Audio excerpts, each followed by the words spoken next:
Thank you for joining us this week on The Tongue with Dr. Myke. I'm so glad you're back with us again. Make sure you're visiting our website, thetonguespeakslife.com. That's the center for everything associated with our missions. You can get access to our most recent podcasts over the last few weeks. Of course, if you want access to the full catalog of podcasts, all the topics from before, go to wherever you listen to your podcasts, right? Like Apple, Spotify. Make sure if you're on that page, you're clicking over to Psalm 346 Ministries. JB and his team over there are doing a phenomenal job of things in the community. They're always looking for volunteers. Make sure you're checking that out. Be on the lookout for Legionnaire. Like I said that before, Legionnaire is going to be teaming up with Bushfire Church in South Sudan, Living Waters Ministry. It's going to be a great thing that's coming together. I don't want to say too much about it yet until it's ready, but make sure you're going to thetonguespeakslife.com, and pretty soon you'll be able to go to the new shop there. The great thing about this collaboration is there's so much, and with Psalm 346 Ministries, JB and I and Bree at the time, we're trying to find ways to send Bibles over to the people in need there with Bushfire Church and Pastor Simon and the children over there need so many things. Well, we now have collaboration, and we're putting things together where you can go, or you will be able to go on our website, and there'll be a list of things that they can get locally that we can purchase here, and it'll send over to them, and they'll be able to pick it up locally. So instead of us spending all that money shipping Bibles overseas, they can go locally. People can go onto our legionarms.shop pretty soon and click on items that they need, and they can pick them up right there, which is super awesome. I'm getting a little ahead of myself, but it's pretty cool. So thetonguespeakslife.com, go on there. Now more than ever, if you would like to donate to our mission or anything we're associated with, there's links directly right on there. Cure International is on there. There's links to donate to Cure as well. They're doing Operation Hope. I challenge you to check that out. Man, you will be blessed from that for sure. There are so many things going on with Bushfire and Bibles in Africa and the stuff for the children over there. If you want to support any of our missions, right now is the time to do that. thetonguespeakslife.com. Remember, there's a donate button right at the bottom. And again, thank you to all the people that donated already. And as our family keeps growing, God bless you. I want to thank you wherever you're listening to this from. I just checked the analytics on this. There's multiple countries that this is going out to. And then our ministry goes on and posts in literally hundreds of other spots where daily encouragement message and Bible verses are seen by literally millions of people every single day. So as we continue to do that, God bless this ministry and have God use us for whatever and wherever we need to go. So today's topic is I'm going to have Vicky from Pillars of Heaven. I'm going to have her on, and we're going to discuss a couple things here. So if you hold on one second, I'll grab her on. Okay, so if everything's working right, we now welcome Vicky to the show. Welcome, Vicky. Thank you. Aha, she's there. It worked. I tell you, there's nothing that can't be done. That's true. So how are you? I'm well. How are you? I'm good. This is a little different. We usually have you and JB on Pillars of Heaven, and we'll continue that at a future date. But right now, I thought it'd be good to have you on my show, and we could talk about a couple things, because you're a great friend of mine, and I miss you. And, I miss you too. Yep. Even though sometimes you make fun of me, it's okay. What, the crickets? I need that in my life. That's all I'm saying. We all do. We all need to laugh. Yeah, it's true. So how we're days away from the massive what do you want to call it? The eclipse that happened. Let me tell you something real quick. I don't want to jump into this at all because we'll be on it forever. But There are so many theories now since this eclipse has gone on. I mean, there's stuff out there about fake sun and fake.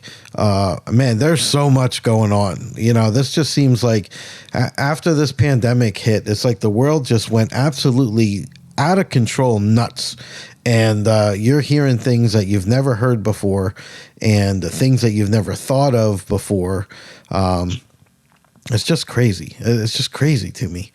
But why don't they take it at face value? It's a sign from God. God said there'll be signs in the moon and the stars and the sun. So, I mean, why can't they just take it at face value? Because what's good is evil, and what's evil is good. Yep, and that's how we know we're in these final days, because that's what they said. Have you seen, there's this Netflix show, it's a series about Moses. Have you seen that? No. Yeah, I haven't either. A lot of people are saying it, but a lot of people are saying it's the number one TV show on Netflix, and it's a series about Moses. I don't know how accurate or how it's portrayed or anything like that. I know that, you know, I'm anxious to watch season 4 of The Chosen. The Chosen crossed 200 million viewers worldwide already, so that's awesome. Yeah, that's super cool. They're doing a great job. I like that. I plug that a lot, just because I think it's a great show. Because they're real about what Jesus could have said and how he could have been. I mean, it's a speculation, but it's a cool speculation of how they portray Jesus. I mean, he was human, so why wouldn't he do the things? I remember the one scene where they talked about being unclean, and they all ran into the river there and were just playing in the water. And I thought, you know what? That would definitely stand to reason that Jesus would be that way. Yeah. You know, I my son, he does these Bible verses for school every week, and the one we were talking about Jesus calming the storm, and you know, saying peace be still, and yeah, it made me think is that if we did a series of children's books, that we would change it a little, you know, and him and I were talking about it and laughing, and we would say that, you know, Jesus stood up and said to the wind and the storm, that. You know, instead of peace be still, that's enough, you know. Yeah, I think kids would resonate with that a little better. Aw, yeah. So it made me laugh. He made me laugh. It was funny. So anyway, yeah, there's lots of crazy theories, and this is one that, you know, JB's good to have a lot of conspiracy talk with, because so we'll wait for pillars with that. But I did wonder about Moses, because a lot of people have questioned it. You know, a couple years ago there was a movie out with I believe Russell Crowe about Noah, and there was a lot of controversy about that. I guess it had giants in it. Well, that was true. Yeah. The Nephilims were true. But what wasn't true is that guy that hung on the side of the ark. There were only 8 people that made it. Isn't that right? Yeah, I didn't see it. Did you see that one? I saw it. Oh, okay. Do you think it was done good, or are you there? I am. I'm thinking, I don't, the way Hollywood is, they like to put a little truth in everything, but really not tell the truth. But then, yeah, go off down a different path a little bit. Well, we already know. Yeah. We already know that it's their agenda. And so that's the thing. It's not their agenda. God created us. So I just don't understand. It's just like I see so many things about women, how they're degrading the men. I think the men have been through enough. It's not right what they have done to the men. The men are our head, our covering. I mean, even if they do the wrong thing at bossing us around, they're still going to be held accountable. You want to be as one, not two separate. Yes, we're two separate beings, but we want, if you're married, you want to be as one. And I don't understand why. Well, I do understand. The devil's just trying to pull apart the family, and it just is so frustrating to see it with your eyes wide open. Yeah. Yeah, it's well, we know the destruction of family, and that's, that affects the children, and that's what we're after. We're after children. Yeah. But there's so much going on. It actually brings me to a thing, because we were talking about church groups, and there's a thought that there's more women than men in attendance, like just like on us, like a Sunday morning attendance, but there's more women that will be actively involved in like small groups at the church. There's like a 60-40 ratio. I don't know if you see that at your church, or if you think that's true or accurate. Yeah, it's probably accurate, but the men need encouragement. I have 3 young men, boys. All right, they're men, but anyways, and they need encouragement. Yeah. And that's what's wrong. I try so hard to encourage, but I am a female. They need that male encouragement, godly male encouragement. Yeah, no, I agree, and that brings up so many things with single family home, and the different. My son and I talk about it a lot. With I'm a single dad, and I thought about, like I said before, getting married. Even if I wasn't completely happy, and just settling so that there was that role fulfilled in his life, to me that would be worth it.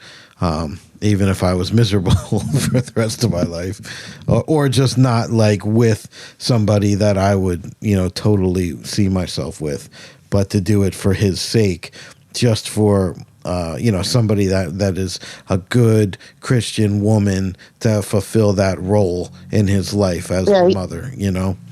I thought about it, but I didn't do that yet. So, but what message would that be sending to him?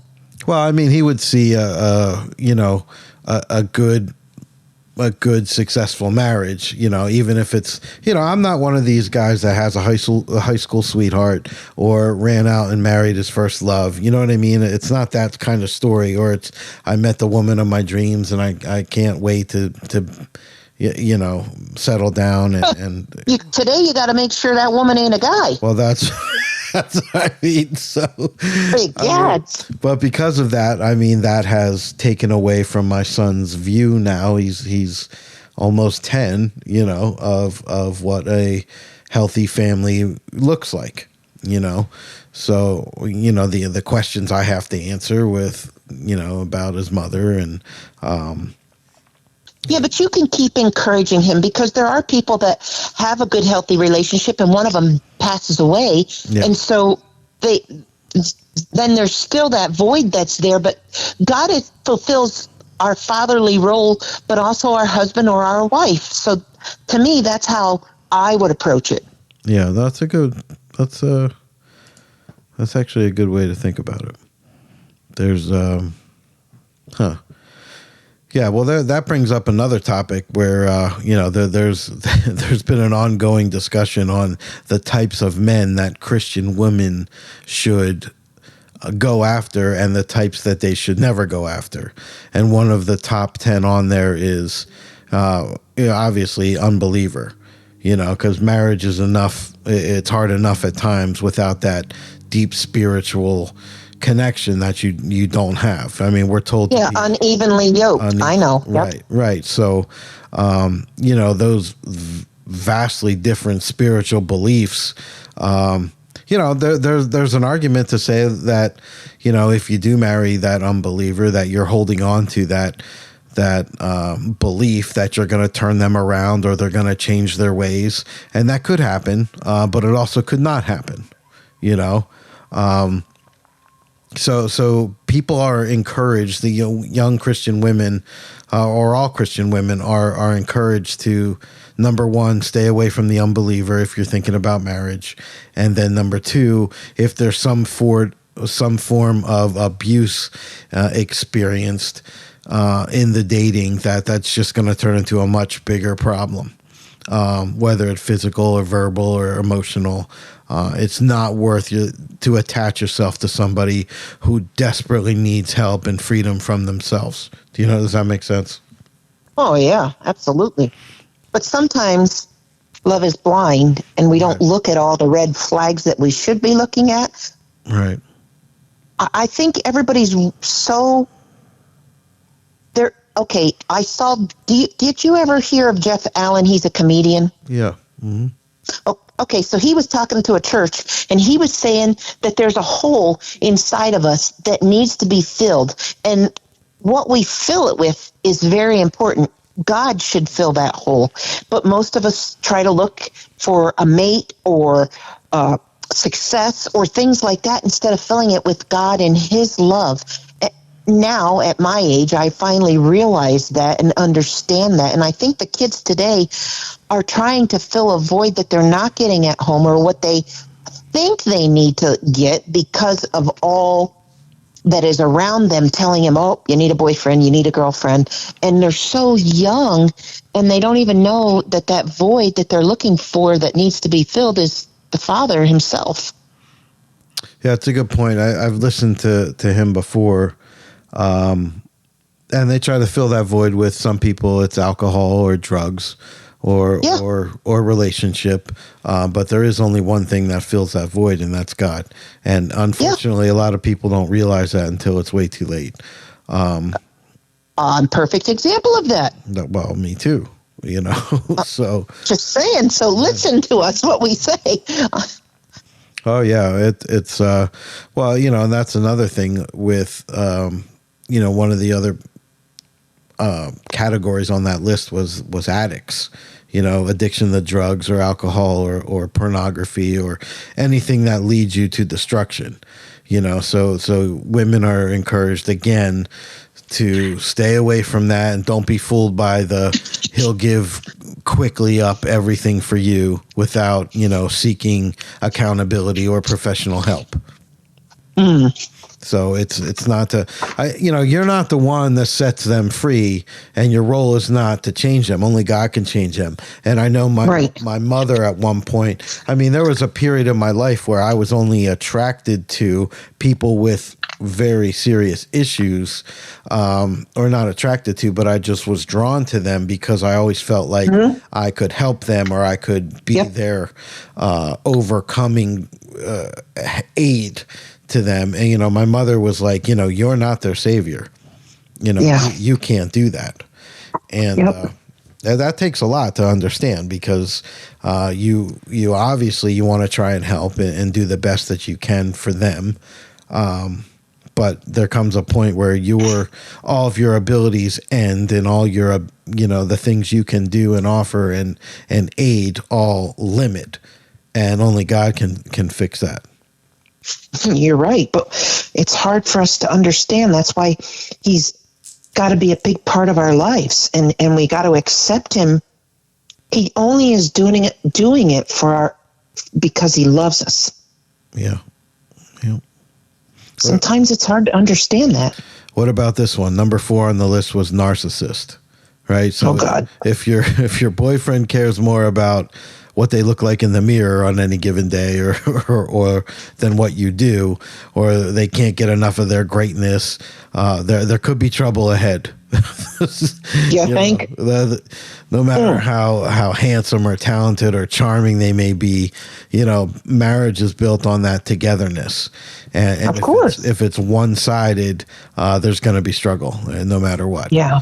And yeah, let me read you this. 2 Timothy 3:2. It says, people will be lovers of themselves, lovers of money, boastful, proud, abusive, disobedient to their parents, ungrateful, unholy, without love, unforgiving, slanderous, without self-control, brutal, not lovers of good, treacherous, conceited, lovers of pleasure rather than lovers of God.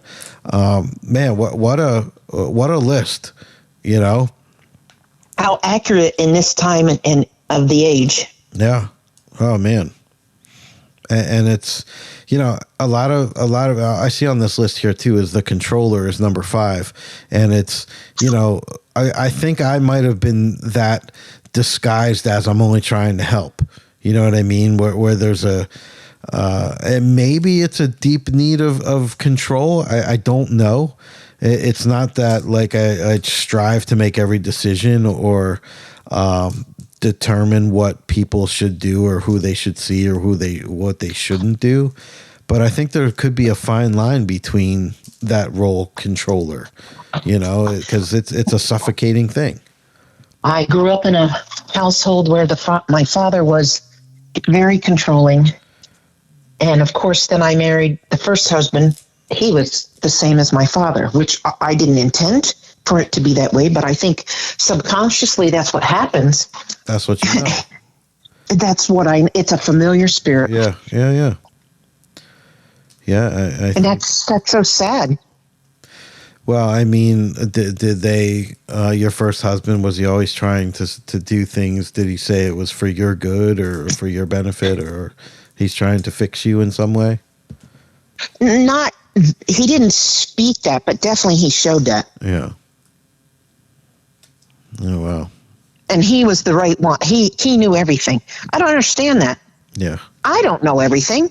God only knows everything. So I'm thankful that he knows, and I just need to be obedient. It's not control with the Father. It's a loving way to protect us. And people want to twist it, well, because we live in a sinful world and it's fallen, but they want to twist it to think he's trying to control us. Yeah. If I want anybody to control me, it's him. But he doesn't even want to control me. He does it in a loving way that he wants to protect me because it's love. And we as humans, I don't think truly understand what agape love is. And that's what the Father has towards his children whom he loves, even the bad ones, because he doesn't want anybody to perish, which is hard in my head.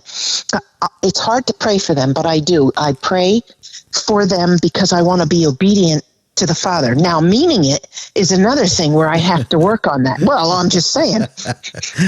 I'm only laughing because I know you. Yeah, I know, but that's what God wants me to do until I do understand it and mean it. That's very difficult to do. I know. Just like you said, it's because right away you get angry or you get frustrated and you can't see why somebody would do that to you. And it's not me. How about the children that are being sexually or mentally or physically abused or sacrificed for blood offering? What? How? Crazy. It's hard to pray for them people. Yeah. But I do it. I pray. It's just hard to mean it because how can they have such a hard heart and not see that that's so wrong? Yeah.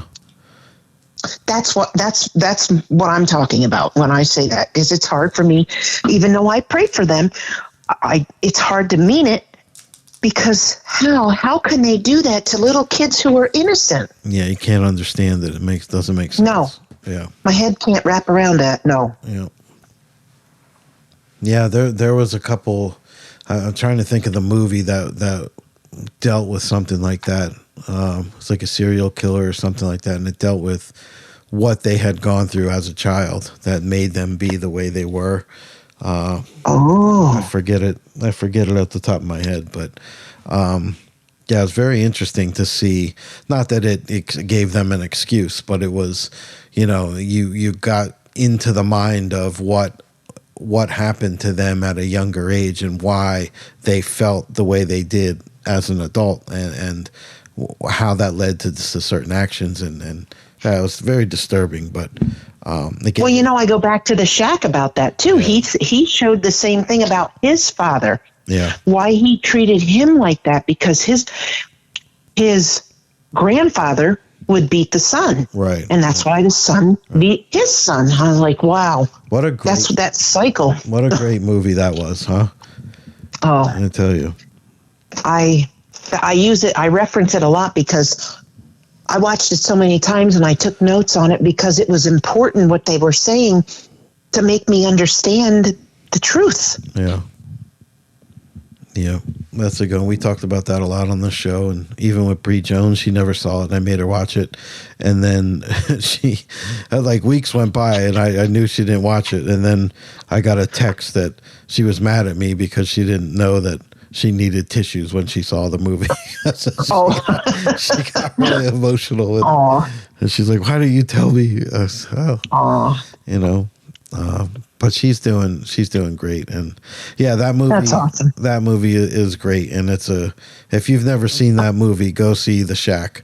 I believe it's on Netflix. If it's not, find it. It's a great movie.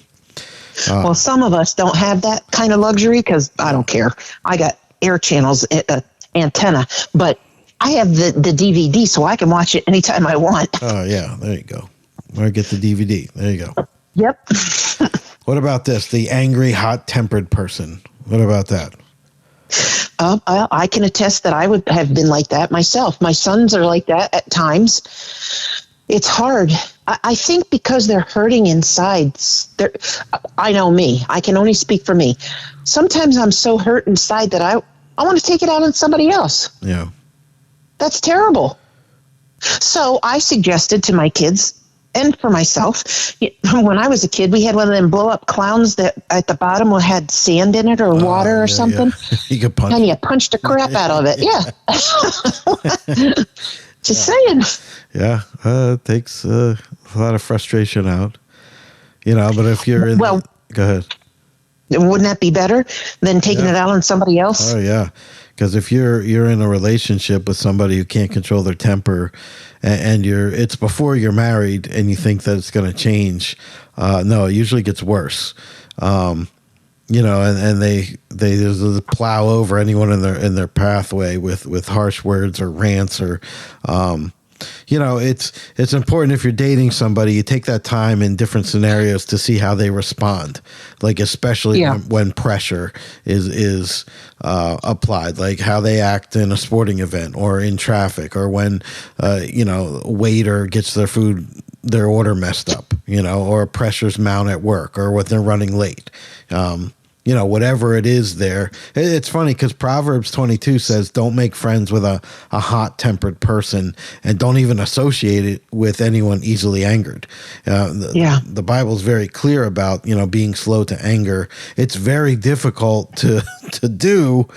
But you know what? I've tried that a lot because there's a lot of, I'm Greek and Italian, and there's a lot of hot tempers in my bloodline. And some of the people in my family have this, quick temper. From happy to immediate anger in 2 seconds. And to hear about it is one thing, but to witness it, whoa, that's something different, because you can't understand how you can go from either end of the spectrum so quickly. But I've used that to help me. Being slow to anger and trying not to let things bother you to the point where you lose control. But it's difficult, very difficult. Because that's how we were brought up, and just not knowing any different until we learn that there's something different out there. Yeah. We don't have to react that way. I was brought up in that kind of a home. I'm German and Italian, so I never really, that I remember, got very angry, but it can happen. It does happen. I get angry at people when they do things in the car that is stupid. To me, it's stupid. And then I want to call somebody an idiot. And God said, but that's my idiot. Yeah. So we're not supposed to call people names. Even if we're in our car, God hears us. So I'm glad I hear his voice, and that I listen to what he's saying, because I really want to call him an idiot, but they're God's idiot. So what I've learned to do is just try to pray that they don't hurt anybody or themselves. Yeah. Although sometimes I feel like I want to hurt them, and that's terrible. What good is that going to do? That's not good. No, but it's funny. What about mama's boy? What about the mama's boy syndrome? Well, what does it say? leave your father and mother and cleave to your wife. Sure it does. And it says the two will become one. And it says, for that reason, man will leave his father and mother. And it's for this reason. And, you know, if you're in a relationship where you're supposed to have that deep respect for, you know, the one you care about, and you want them to show love to their parents, but you don't want that line to get blurred. You want that person, you know, if you're dating somebody and their bills are still getting paid by their parents, or they control every decision that they make, or they care more about what their parents think than what you think, there's struggle ahead. You need to wake up right now before that becomes a huge issue. Does it really matter that their bills are getting paid by their parents? I mean, not all of them, but like, I like helping my kids. Oh, no, if I can. No, I don't think there's anything wrong by that, but it's an indication that's one of the steps, one of the characteristics of this mama's boy or this mama's girl, where, you know, it's like that woman that has their daddy's credit card. You know, and they go around and go shopping, and they just bet everything, and daddy pays the bills all the time. Well, then that's not right. No, you know, I don't think. Yeah, and then it's, you know, daddy says, well, we can't do this weekend. I mean, I broke up with a girl after 7 years of dating because her parents' influence on her was so great that they were dictating what she would do, where she would go, how long she would be places, if she could do things with me, if not. And then it spilled over into me, and I was working full time. I was going to college full time, and her parents were telling me where I would be, when I would go see her grandparents, how long I would be there, and they would start to plan my day. And I'm like, wait a minute, you know, like, I don't even see my grandmother that much. And I have to go see your like, no, you know what I mean? Wow. Very controlling. And it got to the point where I was like, listen, if you don't stand up to them now, you're never going to. So it's either me or it's them. And it wasn't me. So, yeah. But in a way, that was a blessing for you, because, wow, that would have been hard. Very difficult. It would have been very difficult. But, you know, even to this day, one of the nicest women I've ever dated. I mean, she was great in every area except that. That was the only. And at the time, I mean, I was a lot younger, and you know, I probably didn't have as much patience as I should have, because she was very hard to duplicate, you know, further on. Sure. So you look back and you wonder, you know. But still, it wasn't, you know, if I'm trying to run my own life, I can't have somebody else telling me what I'm doing and where I'm going and how I'm going to live my life. And they're not my parents, you know. Yeah. So very difficult. So I thought trouble would be ahead in a marriage also if that was, you know, what happens when there's struggle or something serious, you know, and she takes, you know, you're supposed to be there to support your husband, and you're not there because your parents say do something else, you know. Wow. That blows me my mind. Yeah. Yeah, it was very, very difficult. It was very difficult. The breakup was hard. But, you know, we still, you know, on our birthdays, we say happy birthday to each other. And well, that's good. Yeah. Civil. So, all right. What about the cheater? What about those people?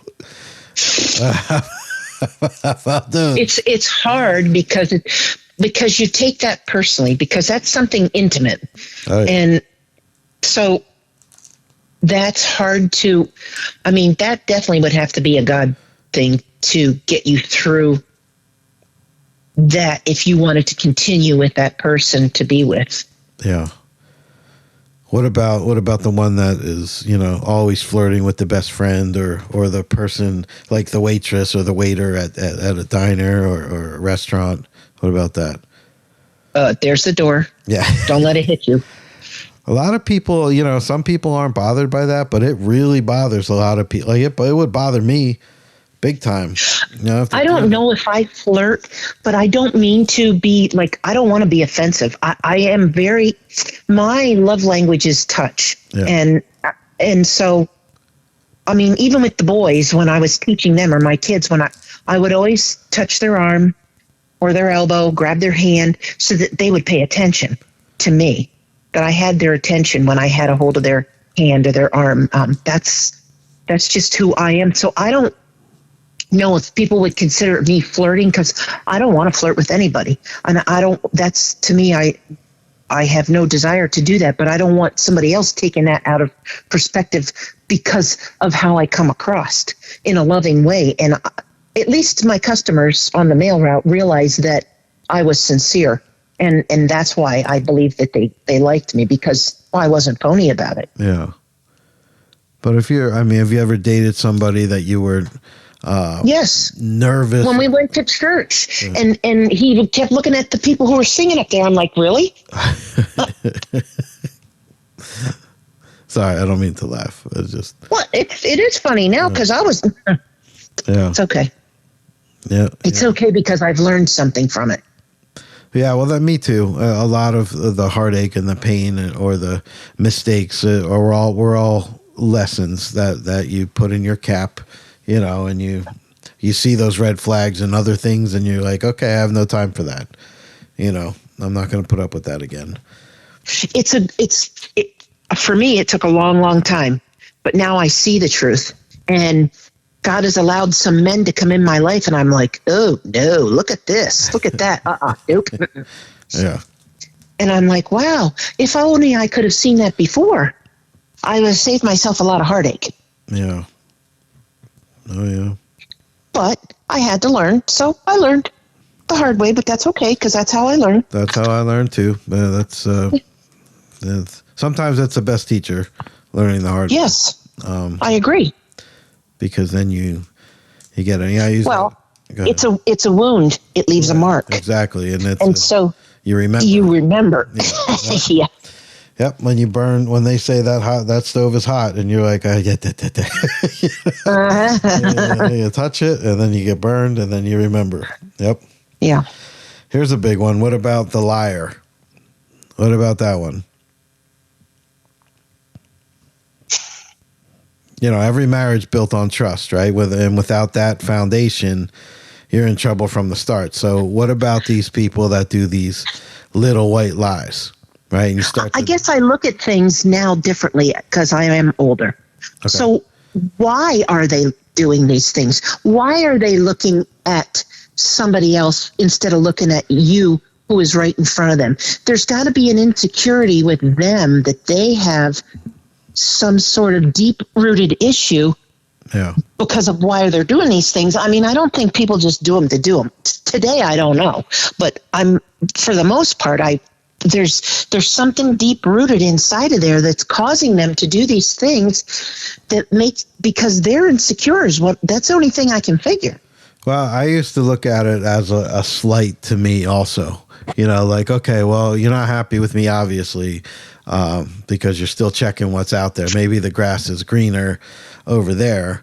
But, my argument was, well, the grass is always greener where you water it, not on the other side of the fence. You know what I mean? Yes. It's what you make of it. And, and sometimes I would catch these lies and they were meant to hide or deceive or to manipulate, but there's no room for that dishonesty.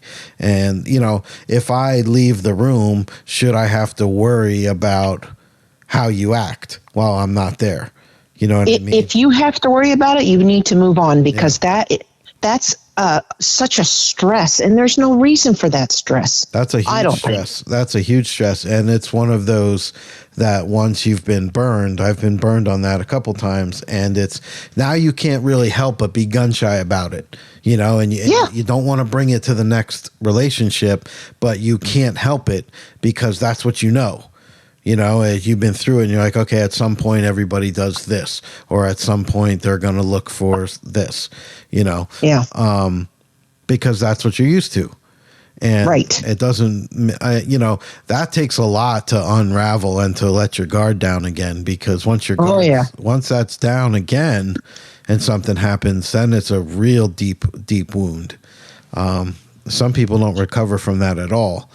I know it's taken me a long time to, and there's still some things that when people say it, I always like, yeah, sure. We'll see. But the trust is a huge one. Yeah. So once the trust is gone, I look at it this way, like, you can take a vase and smash it, and yeah, you can glue that vase back together and it'll still be a vase, but it's never going to be the same strength or integrity that it was in the beginning. And once that's gone, that's it, So what do? Do you give everybody that? Do they have to earn that trust, or do you just give it blindly in the beginning and say, okay, I'm going to trust you. I'm going to forget everything I've worried about. I'm just going to trust you because you've done nothing to falter or to give me a reason not to trust you. Do you just blindly give them that trust, or do you make them earn it? I do, because that's just the type of person that I am. But then once I see the truth, like I said, there's been a couple of guys in my life, and now that I see the truth, I'm like, oh no, I'm not going through that again. Wow, is that a familiar spirit? Like, it comes up when you see the truth. Then, to me, that's how I am. If you have to think about it, then you probably aren't at that point where you can just blindly trust them in the beginning. You're always going to have that. You're gun shy. Yeah, you're just going to be gun shy. But for me, it's just who I am. I trust them at first until we talk and I learn their mannerisms and what their things are, and then I see the truth, and it's like, oh no, nope. Yeah.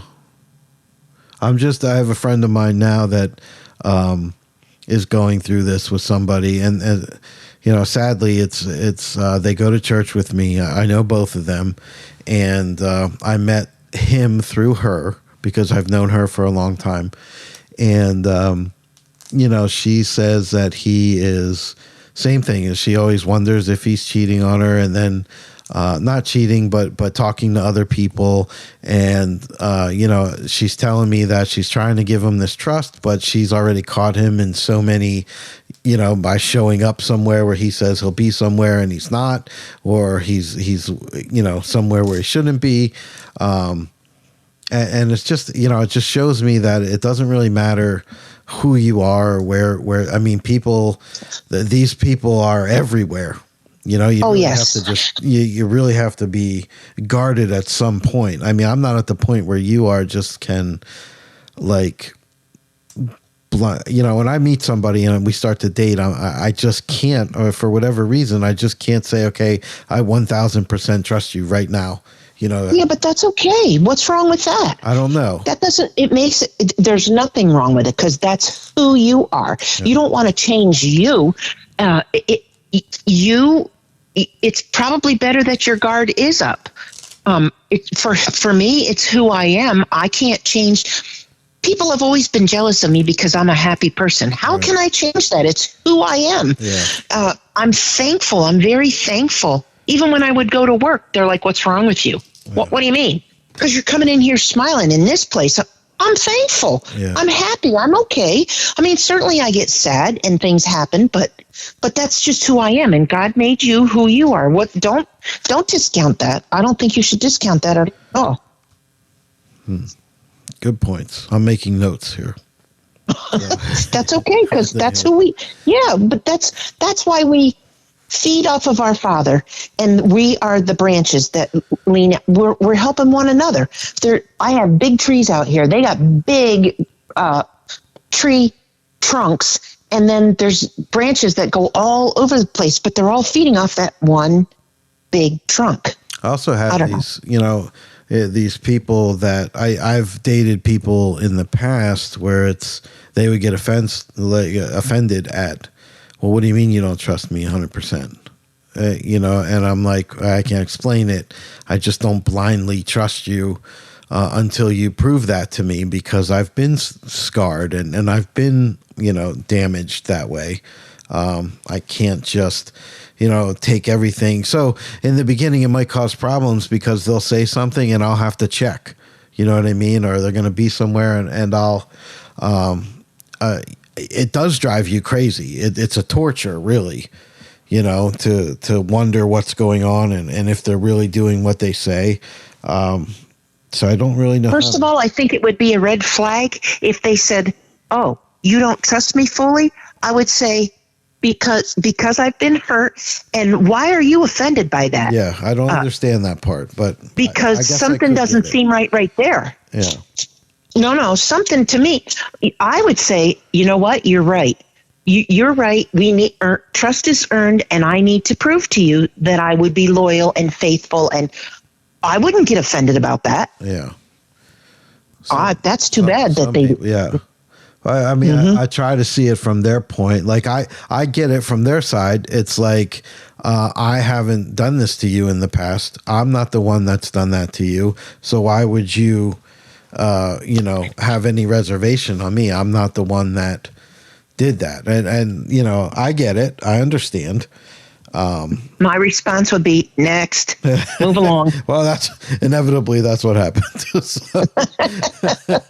So, all right, one more on the list. It's the one that has destructive money or work habits. And that's, if they're a hard worker, do they have a job? Are they a workaholic? Do they have a secret spending habit? Are they addicted to something like gambling or do they have insurmountable debt? These are stressors on the family life. And money problems and financial struggles are, from what they say, one of the main causes of divorce. I'm sure it could be tied to 100 billion different things, but it's one of the main contributing factors. But maybe there's a red flag. I mean, do you support somebody that pays for everything now? And that, do you find that if you're dating somebody and they pay for everything, does that change when it goes into a marriage? Or does that, are you more secretive with money? Do people share their money more openly? I know marriages, me never being married, I have to just outside look in, so I see marriages where they share money, and I see marriages where this one makes this and that one makes that, and they don't share anything. They pay the bills together, but the rest of it is a secret. I see one. That doesn't seem right to me. To me, it doesn't either, but for them, it seems to work. I don't know. I mean, does that mean they have a secret spending habit? Maybe. Does it make them feel more liberated to have their own money? Maybe. I don't know. I'm not sure how I would even approach that subject if I were to get married right now. To me, you're a team. Right. That's what marriage is, being a team. To me, but. Here's an example. The two guys that I was hanging out with, the one would always want to pay everything, and the other was a leech. He just sucked off of everybody. Uh-huh. And that's not right. And I said, no, I'm paying at least for my end, because that's not fair to you having to pay for somebody, for the three of us all the time. No. And the other one never offered to pay nothing. So just certain things that I noticed that's just not right. The one was controlling. They were both controlling, but the one was more vain, and all he cared about is the outside features. And the other one wanted that control to make him look good because, oh, look, I'm paying for everything. No, there's no need for that. Yeah. I mean, if we were married, yeah, but no. That's fine, because he wouldn't actually be paying for it, because I would be contributing too. So I don't think that secret. First of all, if you start one secret, there's going to be more. And so I don't think that is that's not a good way to start a marriage to me. No, I agree. I agree, but I do know people that are they feel bad or they don't want to ever ask for money. So I know right now I have a friend who is getting married. She works very little, but he is extremely well off, and he keeps telling her, once we're married, I don't want you to work. And she refuses to stop working because she never wants to ask for anything. Well, I understand that. Although, is it a controlling thing, or is it because I want you to stay home and raise our children and things like that? Do you know what I mean? It's for children also, but it's not like I don't believe it's a control thing. I think it's hey, you don't have to do that anymore. We don't have that issue any longer.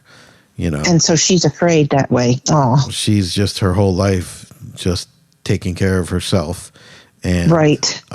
Doesn't know how to stop doing that. And she keeps telling me I won't ask for anything. Like, I can't go out and pay for something that's not my money. And but she should be telling that to her future husband. Well, yeah, so that they could get this started to get work on that. Yeah, no, I'm sure that they've discussed that. But that's what she tells me, and I'm like, well, yeah, I get it. I'm sure if I married a multimillionaire and they said don't work, and then I would feel every time I bought something, I would probably, I don't know. I don't know. So then that's where you go and say, hey, you discuss it instead of just going and buy it. There's where I have a problem. Sometimes because I had money, I would just go and buy it instead of, talking it over, not asking, but, just discussing. Right. I should have included or thought about that. I wasn't perfect. There it is. You heard it here first. So you finally got her to say it. Yeah. So well, I've come to realize that obviously I'm not a good spouse. So that's why not true. I know it's not true. But if I keep that in my little pea brain, then I know that I won't have to worry about that. Whatever God's got planned for us, that's what God's got planned. That's true too. So yes. Yeah. So we those are the top 10 things to avoid if you're dating. You should never marry. Go ahead and continue on. Those are considered red flags. That is. But communication is such a big thing, and people forget how to do that. You know what else is having fun too? Just having fun. Oh yeah. I seen.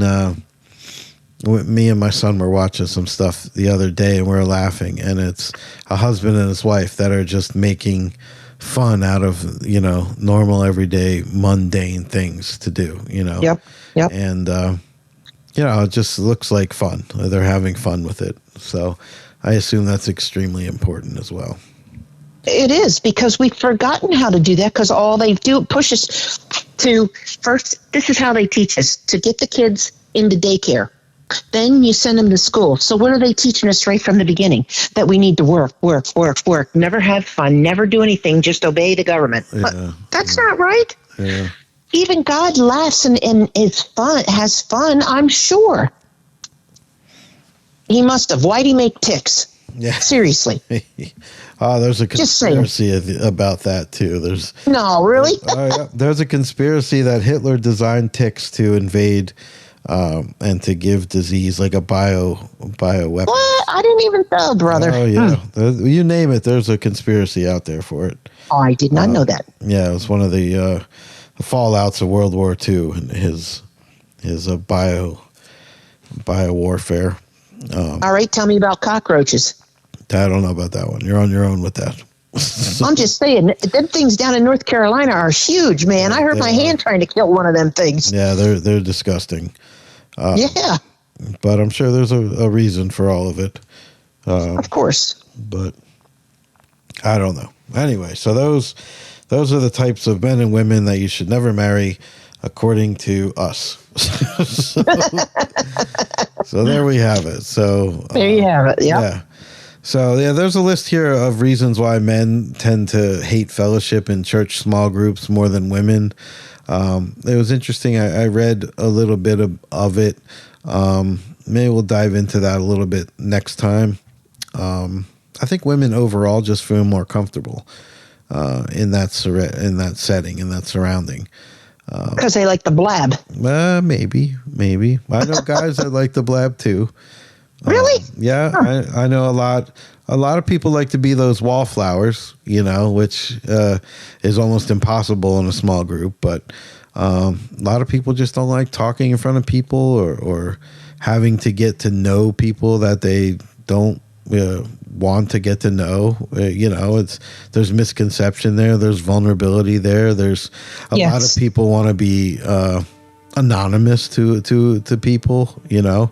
I understand that. Yeah, there's a difference between forced relationship or just a natural, organic one. Yes. And so maybe we talk about that next time. Yeah. Now that we've got you to admit that you're not perfect, and our job here is done. So there you have it. You heard it here first. And thank you for being on The Tongue with Dr. Myke. Thank you for having me.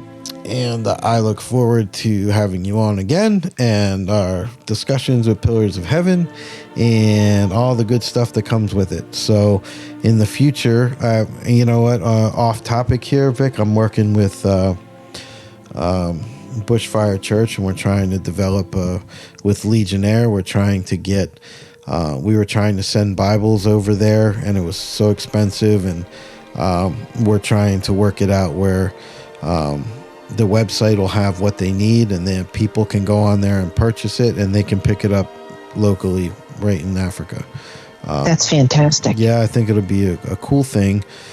So we just pray that God opens that door up. So yes. So from Dr. Myke on the Tongue with Dr. Myke show, thank you for being here again. And I love you. I miss you. Can't wait to see you. And yes, we'll see you next time. Okay.